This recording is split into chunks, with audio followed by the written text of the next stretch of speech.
Vamos agora à palestra de encerramento deste primeiro ciclo de palestras sobre regimes próprios de previdência. Receberemos Luiz Cavallari Filho, da Itaú Asset, que falará sobre análise de investimentos socioambientais. Com cerca de 30 anos de experiência no mercado financeiro no Brasil, Luiz Cavallari Filho atua como Senior Portfolio Manager na Itaú Asset, na gestão dos fundos de governança corporativa e excelência social desde 2009. É também responsável pela coordenação do projeto de integração de questões ASG, Ambiental, Social, Governança, na análise de empresas tanto para renda fixa como renda variável na Itaú Asset. Publicou 2 white papers sobre o tema: integração de questões ASG na avaliação de empresas e integração de questões ASG em renda fixa. Passamos agora a palavra a Luiz Cavallari Filho.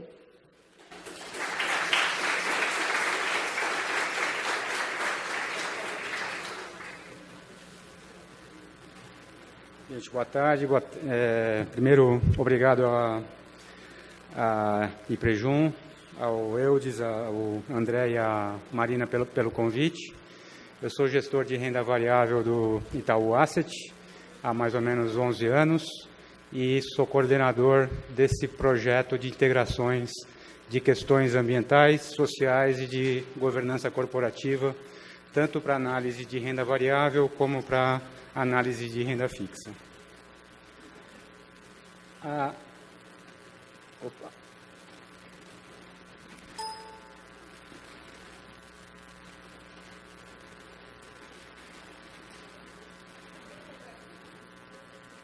Você vira para mim?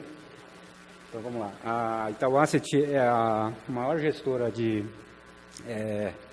privada da América Latina. Ela tem cerca de mais ou menos 400 bilhões de reais sob gestão, dos quais 80% na renda fixa e 20% na renda variável. Ela tem 4 unidades de gestão na América Latina: São Paulo, Buenos Aires, Santiago e Nova York, e tem alguns escritórios de representação comercial em Londres, Dubai, Hong Kong e Tóquio. Esse mercado de sustentabilidade e investimentos sociorresponsáveis, ele teve início lá na década de 60, e de lá para cá a gente está mais ou menos na 4ª geração de produtos e de estratégias desses produtos aqui. Na primeira geração, a gente criou algumas listas de restrição. Isso foi lá na década de 60 e 70, onde alguns assets ou investidores procuravam não investir em empresas, por exemplo, de defesa, tabaco, pornografia, álcool e alguns setores considerados poluidores.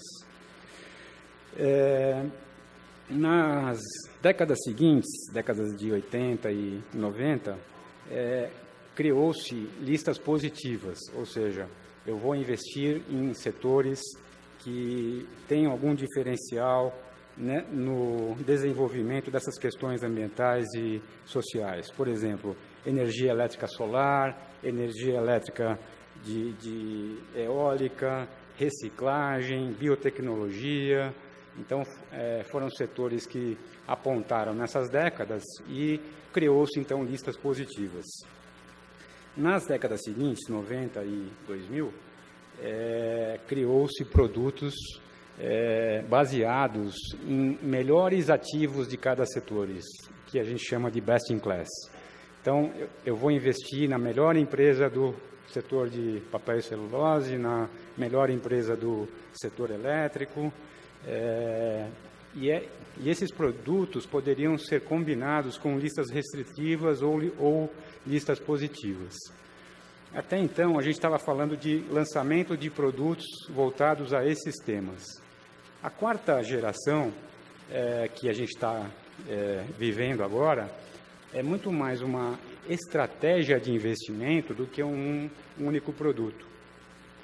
Então, eu vou buscar quantificar essas questões ambientais, sociais e de governança corporativa em cada empresa que eu estou investindo, de forma com que eu tente conhecer o risco e as oportunidades que essa empresa tem nesses temas. Esse é um mercado relativamente novo aqui para a gente está gatinhando nisso, mas lá fora, países nórdicos, Canadá, Austrália, são benchmarks super importantes nisso, muito desenvolvidos nesses temas, e que a gente tem essa vantagem de tê-los como referência, porque eles estão já num outro estágio de desenvolvimento. Só para dar uma ideia para vocês desse mercado lá fora, na tabela 2, a gente tem aqui na segunda coluna, 2014, esse mercado totaliza 21 trilhões de dólares investidos nessas estratégias. Ou seja, é muito dinheiro, Europa concentra 55% desse montante, Estados Unidos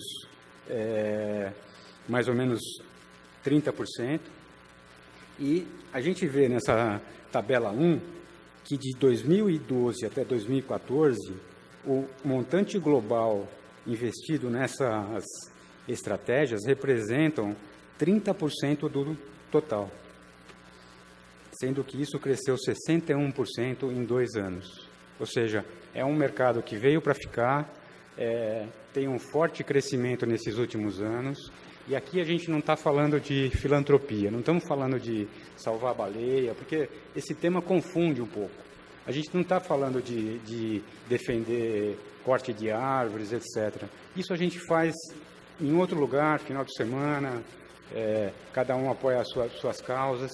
A gente está aqui para ganhar dinheiro, e ganhar dinheiro da forma correta. A gente quer investir em empresas que fazem da forma correta.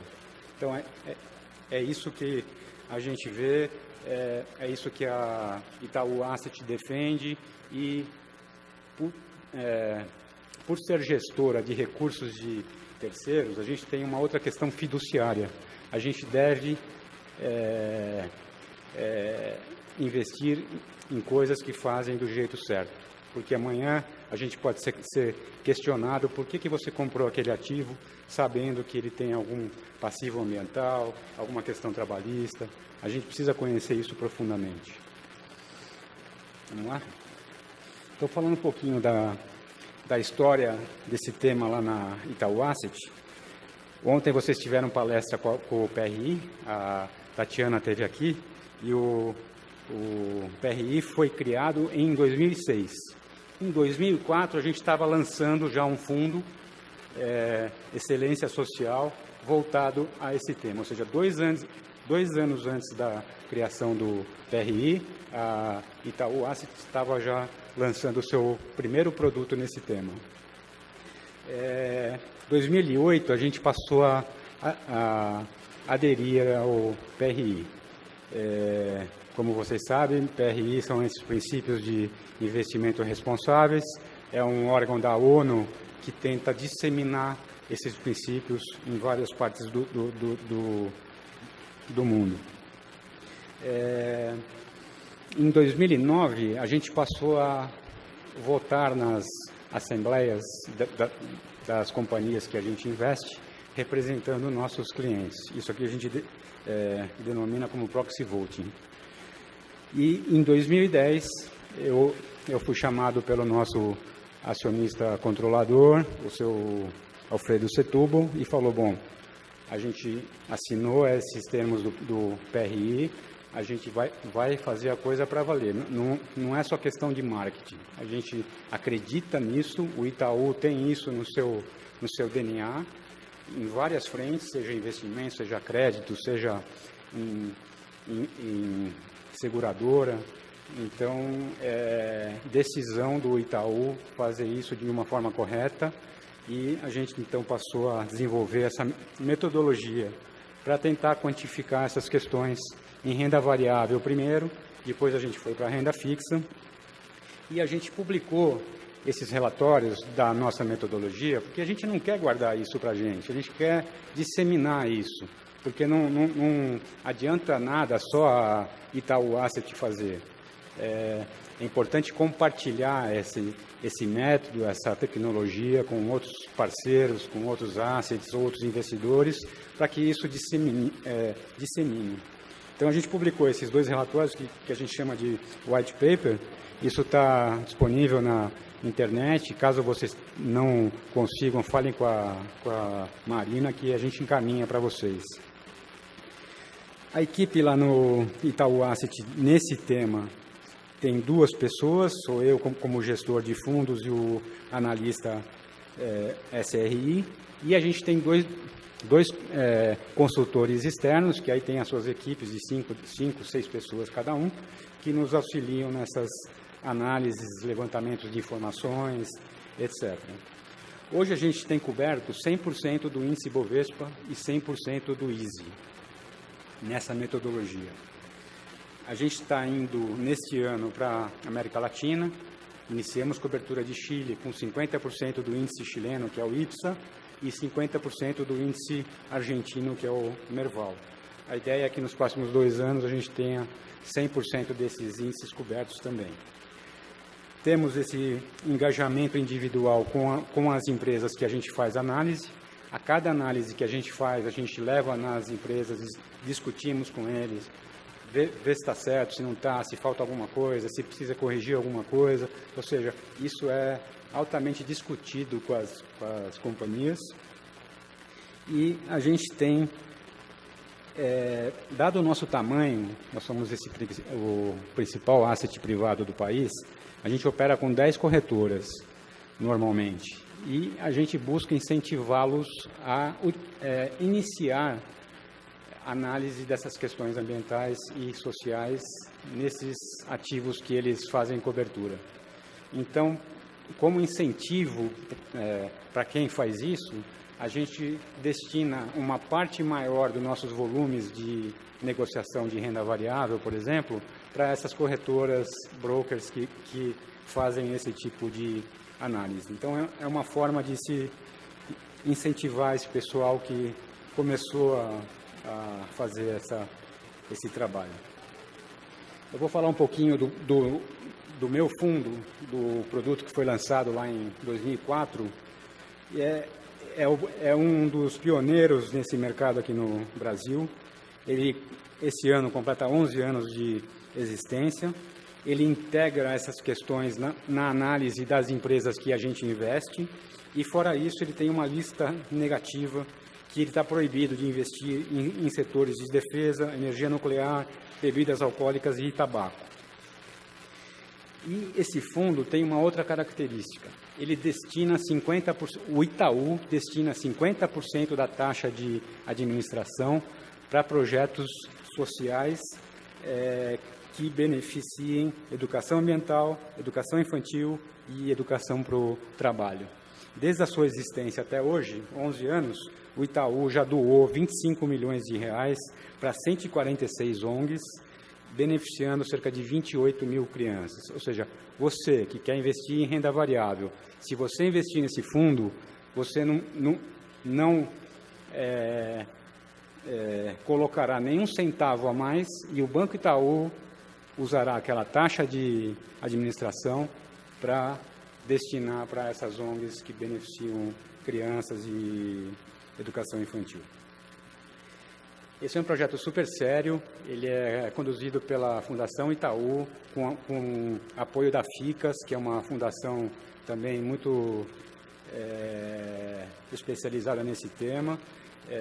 Isso, anualmente, eles visitam cerca de mais ou menos 50 projetos no Brasil inteiro para ver se existe realmente, se é sério, se faz sentido ou não, e a gente destina esses recursos para esses projetos. Esse fundo possui um conselho que é formado pela Fundação Itaú, pelo CEBEDES, Fundação Dom Cabral, Fundação De Pascoal, Fundação IOSP, a Orsa, o Instituto Etos, Instituto Ayrton Senna, a USP e alguns investidores institucionais. como a Fundação Petros, por exemplo. Então, todos esses temas, tanto de análise de investimentos, restrição de investimentos e destinação desses recursos para essas ONGs, são discutidos nesse Conselho Consultivo. Só para vocês verem que a gente não está falando de filantropia, a gente está falando de ganhar dinheiro. Esse fundo, em 10 anos, ele rendeu 350%, contra o índice Bovespa, que rendeu 156%, e o IBX, que rendeu 250%. Vocês, como contribuintes de fundos de pensão e que optam por investimentos em renda variável, deveriam questionar os seus gestores por que eles utilizam como benchmark o IBX ou o Ibovespa. A gente tem um índice muito mais estável, sem volatilidade, que é composto por empresas realmente sérias, que é o ISE, e que poucos investidores institucionais usam esse benchmark como referência. Por que esse índice tem pouca volatilidade e tem essa performance muito melhor do que outros índices? Porque você tem um forte critério de seleção para integrar ações nesse índice. Antes de alguém entrar nesse índice, tem que responder um questionário gigantesco sobre políticas internas da empresa, de governança, políticas operacionais, financeiras. Então, realmente, aí você faz uma seleção de quem vai integrar esse índice.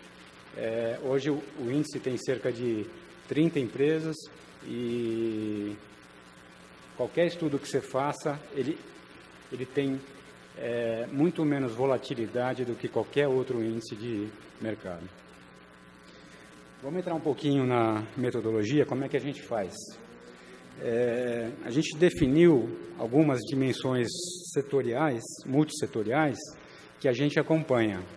E são essas dimensões multissetoriais que a gente vai escolher em cada setor quais são as mais importantes e quais as que podem impactar diretamente as empresas desses setores.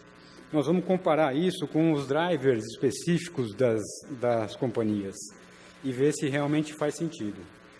E vamos olhar o desempenho de cada companhia em relação a essas dimensões e a esses drivers. Se ela se posiciona bem, se ela abre informações sobre essas questões, se houve algum acidente, algum questionamento, como é que ela se comportou em relação a isso. E depois nós vamos tentar, então, olhar para esses itens e ver aonde que esses itens podem impactar em cada empresa. Se pode ter um impacto em receita, se pode ter um impacto em custo, impacto em despesas, em provisões, em investimentos, em custo de capital. Como que isso impacta cada empresa? A gente tenta quantificar isso.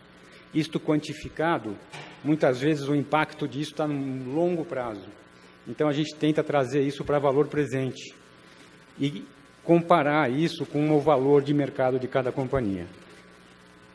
Como é renda variável, a empresa tem ações negociadas em bolsa, todo dia o seu valor de mercado está oscilando, porque valor de mercado é o número de ações de cada empresa pelo preço da ação.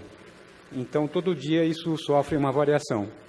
E a gente procura, então, quantificar essas questões ambientais, sociais e de governança e comparar com esse valor de mercado, para ver se existe um risco muito alto investindo-se nessa companhia ou não. Não estou falando só de risco, falo também de oportunidades. Às vezes você tem algumas empresas, startups, empresas de novos setores, que podem ter oportunidades de mais receita, menos custo. Então, a gente tem que estar atento a isso também. Não é só penalizar, é olhar tanto o lado positivo como o lado negativo. Entrando um pouquinho mais nas 8 dimensões, a gente tem 4 dimensões ambientais e 4 dimensões de relações com stakeholders. As 4 ambientais são manejo de resíduo, água, energia e materiais, biodiversidade e uso de solo e mudanças climáticas. E as 4 dimensões de relações com stakeholders são clientes, fornecedores, comunidades e investidores. E isso, então, a gente vai ver como é que cada empresa gerencia isso. Como é que ela disponibiliza informação sobre essas relações. Se existe alguma disponibilidade dessas informações nesses relatórios anuais de sustentabilidade, ou é só historinhas. Se ela realmente publica números de investimentos, de custo, que essas questões estão gerando para ela no dia a dia. E vamos avaliar que impacto isso tem no fluxo de caixa de cada companhia. Eu trouxe um exemplo aqui, que é o setor de papel e celulose. É um setor que tem um certo pioneirismo nesse tema, dado a sua atividade econômica baseada em florestas, né?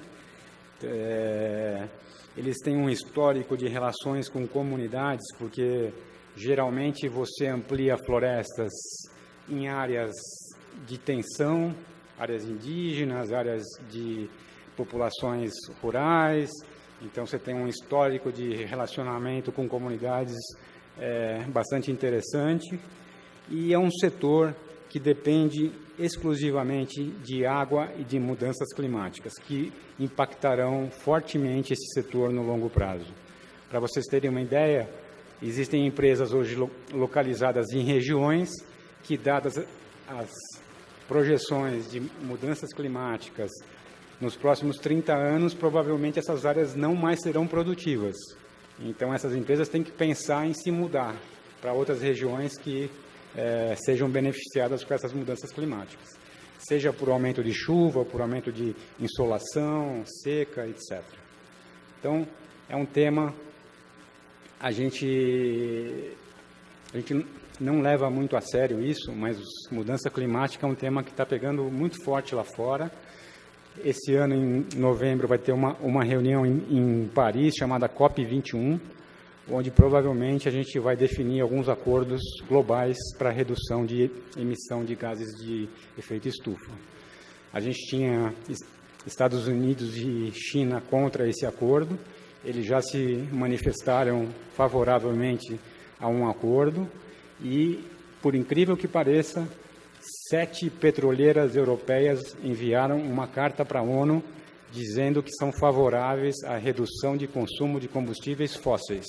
Ou seja, é um negócio assim realmente alarmante e algo que vai ter que ser feito alguma coisa, senão a gente vai pagar um custo caro por isso. Então, voltando no setor de papel e celulose, a gente tem aquelas dimensões ambientais e de relações com stakeholders, então água, energia e materiais. Como é que isso pode impactar esse setor? Através de uma precificação da água ou uma autossuficiência energética. Como que se precifica a água? Algumas bacias hidrográficas já cobram pelo uso da água. Então, a Sabesp paga já, para algumas regiões, a água que ela capta do rio ou de reservatórios.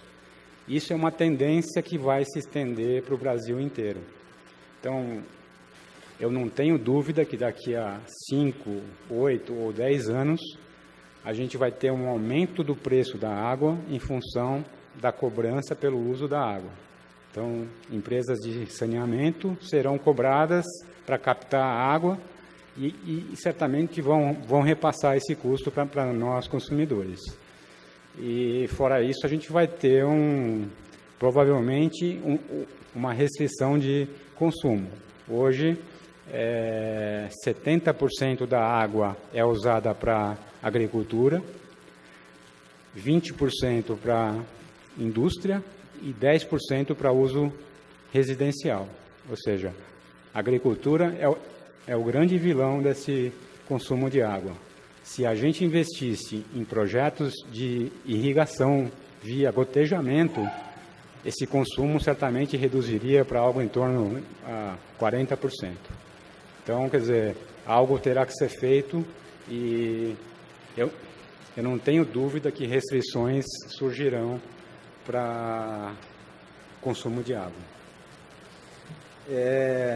Como que isso pode impactar essas empresas desses setores? Pode impactar do ponto de vista legal, do ponto de vista de mercado e do ponto de vista operacional. Operacional porque aumenta o teu custo de produção, de mercado porque você vai ter que repassar esse custo para o teu consumidor, isso às vezes não é fácil, e do ponto de vista legal porque surgirão leis que vão restringir esse consumo, a precificação desse consumo de água, e isso vai ter impacto nessa cadeia toda de produção. Então, aqui só um exemplo de um item, como que a gente analisa, a gente procura, então, ver quanto pode ser essa cobrança de água no futuro. Hoje a gente sabe que algumas bacias cobram 5 centavos por metro cúbico de água captada. A gente busca referência em outros países, como é que isso é tarifado, existe tarifa, não existe, quanto se cobra, e a gente procura então definir, num cenário daqui a 10 anos, o quanto que isso pode ser tarifado e que impacto esse pagamento da tarifa de água pode impactar no custo no fluxo de caixa de cada empresa que opera no setor de papel e celulose. Algumas empresas são autossuficientes, então não terão esse impacto. Então, é isso que a gente procura olhar. Quem é que se diferencia em cada item? Quem é que se beneficia? Quem é que se penaliza? Que vantagem que uma tem sobre a outra? Então, não é só a gente calcular aquele número de impacto, é a gente olhar no relativo, dentro do setor, que empresas que são mais beneficiadas e que empresas que são mais penalizadas. Aqui a gente tem outros itens também que foram analisados. Eu não vou entrar em todos eles, porque é muita coisa, mas vamos para a página seguinte. Então, aqui a gente procura precificar.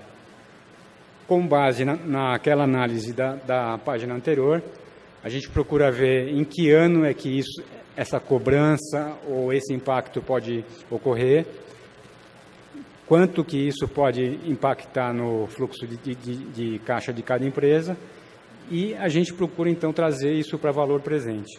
Então, a gente tem aqui, em cada dimensão, são 8 dimensões aqui, qual é o impacto que cada dimensão pode ter em cada empresa desse setor. A gente colocou como empresa A, porque são empresas públicas, a gente não gosta de divulgar essas informações, mas essa empresa aqui tem um impacto de 4% no seu valor de mercado nesse aspecto ambiental, social e de governança corporativa. Ou seja, se ocorrer essas questões que a gente definiu como importantes, o impacto total dessas questões no fluxo de caixa dessa companhia pode chegar até 4% do seu valor de mercado. E é basicamente isso que a gente faz. Eu fui analista desse setor de celulose por muitos anos. Só como exemplo para vocês, todos sabem que para produzir celulose você planta a árvore, aqui no Brasil principalmente eucalipto, você pica esse caule dessa árvore, bota para cozinhar, isso tem uma cor marrom, porque você está cozinhando madeira principalmente, e então você tem que usar o cloro para branquear isso, para transformar numa celulose que depois vai produzir papel, etc. Há 15 anos atrás, a gente fazia esse branqueamento com cloro. Alguns clientes europeus surgiram e falaram, olha, para quem não usar cloro, que é um produto altamente poluidor, a gente vai pagar um prêmio nesse preço de celulose. Então, se a celulose hoje está $700 por tonelada, nós vamos pagar $750 para quem não utilizar cloro no seu processo produtivo. Em 5 anos, 100% da nossa produção brasileira de celulose estava totalmente livre de cloro. Ou seja, o próprio mercado força essa mudança comportamental e mudança de produção.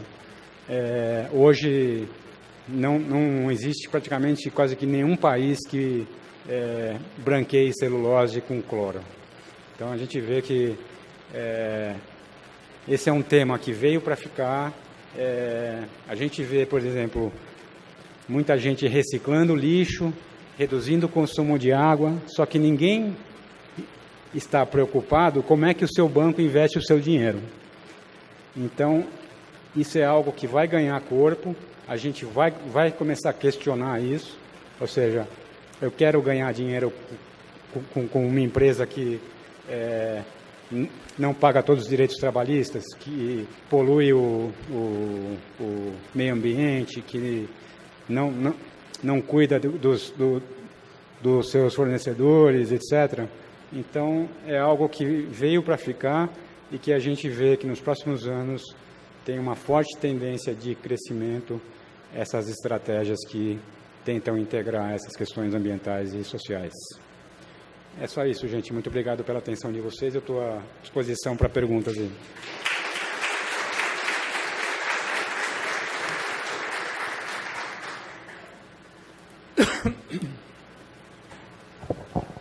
Boa tarde, Luiz. Obrigado pela sua presença. Eu gostei muito da sua fala. Eu gostaria que você pudesse dar algumas linhas para como que a gente tem intenção de sermos signatários do PRI. É um assunto que eu quero levar para uma discussão mais aprofundada com o nosso Conselho Deliberativo. Mas eu gostaria que você desse algum direcionamento para a gente. Quais as vantagens, quais os caminhos, o que você acha assim, que é interessante para nós nesse momento? A nossa experiência levou a uma conclusão. Esse é um processo que tem que vir de cima para baixo. A gente tentou, de baixo para cima, convencer os analistas a usar, não sei o quê, e eles têm outras prioridades, eles estão tomados pelo tempo, muito mais focados no curto prazo do que numa visão de longo prazo. Então, a gente viu que isso tem que funcionar vindo de cima para baixo. Isso é uma decisão que o Instituto tem que tomar, porque acredita realmente nisso. Acredita que esses investimentos que olham essas questões vão performar melhor do que outros investimentos tradicionais, que eu acho que a gente tem um exemplo aqui de 11 anos que bate qualquer índice de mercado. Então, acho que é isso. Vocês têm que focar nisso. A gente teve vários exemplos de assets lá fora que estão dizendo que só vão investir em empresas que tenham esses temas muito focados. Então, investidores restringindo cada vez mais os recursos para fundos que olhem essas questões ambientais e sociais. Então, isso é uma tendência. A gente está muito atrás do que outros países lá fora, claro, porque a gente tem ainda outras prioridades, mas eu acho que é uma tendência de médio e longo prazo que veio para ficar. Boa tarde. Tudo bem? Meu nome é Ademir. Se eu, como investidor individual, como é que eu posso ter informações, chegar ao banco e falar, eu quero investir nesse tipo de fundos? Você tem produtos focados nesse tema, né? Então, cada banco geralmente tem 2, 3 produtos focados nesses temas, e aí vai de você falar com o seu consultor ou com o seu gerente para direcionar os seus investimentos para esses fundos, né? Aí eu acho que é uma decisão pessoal de realmente acreditar nesse tema e aí direcionar esses seus recursos para esses produtos voltados nesse tema. Aí está o asset, além de ter esses produtos focados, voltados para esse tema, todos os gestores de todas as mesas recebem esse material. Então, eles tomam decisão conhecendo esses riscos e oportunidades, e eu te diria que 90% dos nossos produtos, eles estão recebendo informações dessas questões ambientais, sociais e de governança corporativa. Boa tarde. Boa tarde. Eu queria saber como que vocês fazem o acompanhamento dessa atividade durante o vínculo que vocês têm com essas empresas. Porque você disse que para entrar fazem um questionário, faz uma avaliação. E no decorrer desse vínculo, como é que é feito esse acompanhamento, se eles estão mantendo aquilo que foi prometido? Nós temos um monitoramento mensal via esses 2 consultores que eu mencionei. Então, tudo que sai sobre esses temas, a gente recebe esse material, analisa, e anualmente a gente faz essa revisão dessa análise e desses questionários. Então, uma vez por ano a gente revisa e mensalmente a gente recebe informações sobre acidentes, sobre acusações de trabalho análogo ao trabalho escravo ou outras questões que possam impactar negativamente essas empresas. Ocorrendo isso, a gente contata diretamente essas companhias, checa o que ocorreu, o que eles fizeram para mudar aquilo, se pode ter algum impacto de multa, de penalização, etc. E, diante dessa análise, a gente decide se a gente quer manter ou não a empresa nesse portfólio.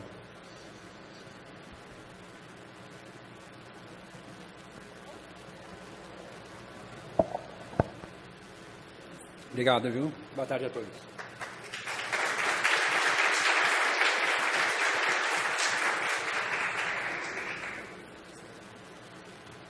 Chamamos agora a funcionária Maíra, aqui do IPREJUM, representando os demais funcionários, para entregar essa pequena lembrança.